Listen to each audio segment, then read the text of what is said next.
2 to go in the stage this time around. We'll close pit road. Briscoe leading.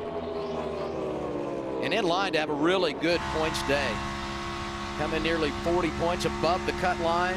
4th in that opening stage. Got him 7 stage points. And, you know, he would show in right now as the race leader. But across the board, regardless of how it plays out, you want to take advantage when you have that opportunity. 19 getting it done this afternoon. And here's Blaney, a penalty car earlier, going for 8th, racing Stenhouse for the position. Blaney, and then we have Larson behind him, and don't look now, but Hocevar, what a drive by this young man, 22-year-old from the back, up inside the top 15. You know, I just talked about how the tires held on for overall pace. I wonder if the new tires do help you pass, though, even though they don't go maybe way faster. Maybe you can just run lower in the corner, Dale, or give the driver more options. That or this 77 is just a standout race car, combination of both maybe, but he's up 12 already. I think it absolutely gives you an advantage in dirty air. Oh, look at that 5 car of Larson. I think the 47 might have gotten into the fence off the wall, or off the corner, I'm sorry. I think in traffic, you know, when restarts back in the pack, you can be more aggressive, right? And you can take advantage of people who are on older tires, and that's how he's able to gobble up spots early on restarts.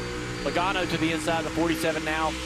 Stenhouse getting further and further back in traffic. Now we're 3 wide.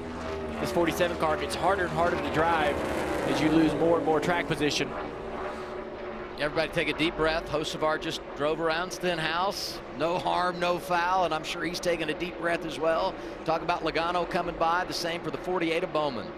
Final lap, stage 2. Here he is, Chase Briscoe, having a good day. Qualified good yesterday and paying it off in the race. He's the winner in our second stage. Barry is second. Elliott, Byron, Busher complete the top 5. For Briscoe, it's his first stage victory since 2022. We talk so much about the importance of finishing races. They've been qualifying well, maybe not getting the payoff. Could this afternoon be the day? 2 stages down at Pocono. Good organization and connection by both lines. That outside line is doing a little bit better. You see they got 3 cars together. Denny Hamlin, the 3rd car, makes the difference. Briscoe dives out front. Busher coming in the outside lane, trying to get to Barry. Chase Elliott is there, so is Denny Hamlin in the 11. Hamlin and Busher starting to reestablish that track position. Started on the front row today, so good early. I was wondering when we would see them back to the front of the field. They were controlling this race from the very start. They've finally been able to make that strategy work. Now back in the top 3.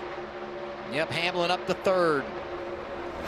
Elliott trying to get 4th, and he does.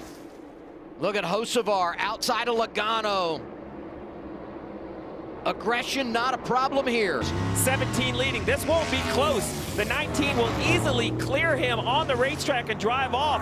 He will become the leader, but I will tell you, that pit stop for the 19 was shockingly fast at 11 seconds. If this is full, great job of the pit stop. If he didn't need the fuel, then great job by Briscoe, who maybe was saving fuel. This is going to play out in front of us, 38 to go. We still have a few to pit. But Busher, we saw him wait on fuel, and look at who cycled in front of Busher, the 11 of Hamlin. So these cars are all assuming they can make it to the finish on fuel. Long run here at Pocono. And that's the advantage for Denny Hamlin, who was suffering from a little bit of a push in that car before this cycle. He's now in front of the 17. If this comes down to a race between the 2, Denny Hamlin's had the adjustment to fix the balance of the car, and now has the track position to take this thing to the finish. Top 12 yet to make a pit stop here in this final cycle. So when I was talking about when we look at pit stop times, we're going to assume they needed the same amount of fuel, but just look at this. Briscoe 11.0, Busher 14.4. Now look, that's not a mistake for Busher. That's not like slow tires. That's how much fuel they had to put on. I talk about the fuel tax. This started at lap 0. These guys started counting every quart, every ounce, every gallon all day long. Is this the day the 9 team has out-executed everyone out? That 11 seconds shocked me. What an impressive job, Trevor. Yeah, you talk about the fuel tax, Steve, but how about the tire tax? The 6 car of Brad Keselowski talked with Jeremy Bullins and said, I want the tire advantage. We have more fuel right now, but that time of a shorter pit stop isn't as much as I think we can get if we go long and have better tires for the rest of the run. What do you think, Steve?